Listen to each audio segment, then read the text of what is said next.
اللہ رب العزت نے یہ بڑا کرم فرمایا، فضل فرمایا کہ ہم سب کو اپنے گھر میں آنے کی توفیق عطا فرمائی، اور اللہ نے اپنی عبادت کے لیے ہمیں جو اپنے گھر میں بلایا ہے، یاد رکھیے یہ اللہ کی محبت کی نشانی ہے۔ جن بندوں سے اللہ پیار کرتے ہیں، محبت کرتے ہیں، ان کو اپنے گھر میں بلاتے ہیں، عبادت کی توفیق عطا فرماتے ہیں اور بندگی کا موقع دیتے ہیں۔ اور حقیقت میں اللہ کا بندہ بھی وہی ہے جو اللہ کی بندگی کرے، عبادت میں لگے، اور جو بندگی سے منہ موڑے وہ بندہ نہیں بلکہ گندہ ہے۔ جو اللہ کی بندگی نہ کرے، اطاعت اور فرما برداری نہ کرے، وہ بندہ نہیں بلکہ گندہ ہے۔ انبیاء کرام کو اللہ نے اسی لیے مبعوث فرمایا کہ بندوں کو اللہ سے جوڑنے کا کام کریں۔ اس روئے زمین پر سب سے مقدس جماعت انبیاء کرام کی ہے، پھر انبیاء کے بعد سب سے مقدس اور برگزیدہ جماعت صحابہ کرام رضوان اللہ تعالی علیہم اجمعین کی ہے۔ صحابہ کرام سے بڑھ کر کوئی مقدس اور بزرگ جماعت نہیں وجود میں آئی۔ اللہ نے حضرات صحابہ کو نبی اکرم محمد مصطفیٰ صلی اللہ علیہ وسلم کی رفاقت کے لیے چنا اور منتخب کیا ہے۔ ان اللہ اختارنی واختار لی اصحابی، سرور کائنات فرما رہے ہیں کہ اللہ نے مجھے چنا ہے اور میری رفاقت کے لیے حضرات صحابہ کو چنا ہے۔ تو نبوت جس طرح اللہ کا انتخاب ہے، اسی طریقے سے صحابیت بھی اللہ کا انتخاب ہے۔ کوئی اگر اپنی مرضی سے صحابی بننا چاہے تو صحابی نہیں بن سکتا۔ یہ رتبہ بلند ملا جس کو مل گیا، تو اللہ نے جسے صحابی بنایا ہے یقیناً اس کے لیے یہ بڑے شرف کی بات ہے، بڑے مرتبے کی بات ہے، بزرگی کی بات ہے۔ اللہ نے صحبت پیغمبر کے لیے صحابہ کو منتخب کیا اور چنا۔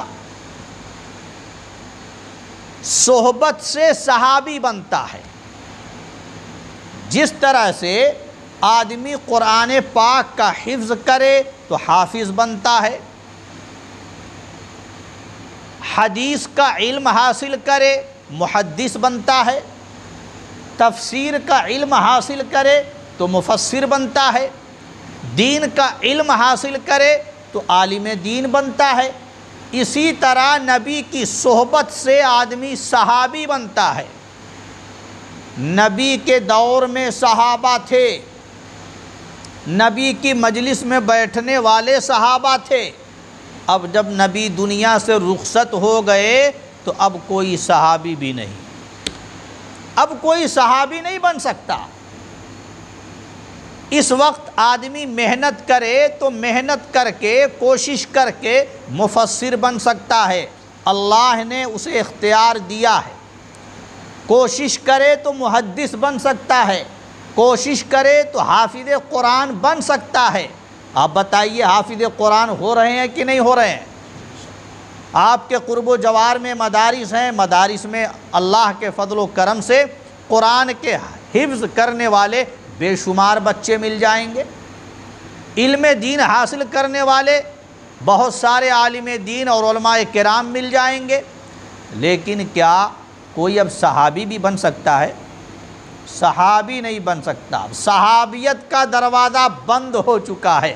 جیسے نبوت کا دروازہ بند ہے، ایسے ہی یاد رکھیے اب صحابیت کا دروازہ بھی بند ہے۔ اب کوئی ہمارے آقا کے بعد نبی نہیں آ سکتا ہے، تو اب صحابہ کرام کی جو جماعت گزر چکی ہے اور جو حضرات صحابیت کے لقب سے ملقب ہو چکے ہیں، اب وہ صحابہ ہیں، اب ان کے بعد کوئی صحابی بھی نہیں بن سکتا۔ اور جتنے بھی صحابہ ہیں سارے صحابہ کرام کے جنتی ہونے کا اعلان قرآن مقدس میں کر دیا گیا ہے۔ وَكُلًّا وَعَدَ اللَّهُ الْحُسْنَى کہ اللہ نے سارے ہی حضرات سے حسنہ کا وعدہ کیا ہے۔ یہ حسنہ کیا ہے؟ دوسری آیت کریمہ کے اندر اللہ نے حسنہ کی وضاحت فرما دی ہے۔ ان الذین سبقت لہم من الحسنى اولئک عنہا مبعدون۔ ان الذین سبقت لہم من الحسنى ہماری طرف سے جن کے لیے حسنہ کی بات کی جا چکی ہے، اولئک عنہا مبعدون، یہ لوگ جہنم سے دور رکھے جائیں گے۔ تو حسنہ کا وعدہ جن کے لیے ہے وہ جہنم سے دوزخ سے دور رکھے جائیں گے، جنت میں داخل کیے جائیں گے۔ تو اللہ نے ہر صحابی سے جنت کا وعدہ کر لیا ہے، ہر صحابی سے جنت کا وعدہ کر لیا ہے۔ وَكُلًّا وَعَدَ اللَّهُ الْحُسْنَى یہاں کلن کا لفظ ہے۔ ہماری آپ کی اردو زبان میں کل کا لفظ بولا جاتا ہے، یہ کل اصل میں عربی لفظ ہے اور ہماری اردو زبان میں اب یہ مستعمل ہوتا ہے۔ تو کل کا مطلب ہم سب سمجھتے ہیں نا، سب، کہ کوئی بھی الگ نہ کیا جائے، ایک فرد بھی مستثنی نہ کیا جائے، کل کے لیے یہ وعدہ ہے۔ تو اللہ نے لفظ کل استعمال کر کے پوری دنیا کو یہ میسج دے دیا اور یہ پیغام سنا دیا، نبی کے جتنے صحابہ ہیں یہ سب کے سب جنتی ہیں، کسی صحابی کے بارے میں یہ بدگمانی نہیں کی جا سکتی ہے کہ وہ جنتی نہیں ہے۔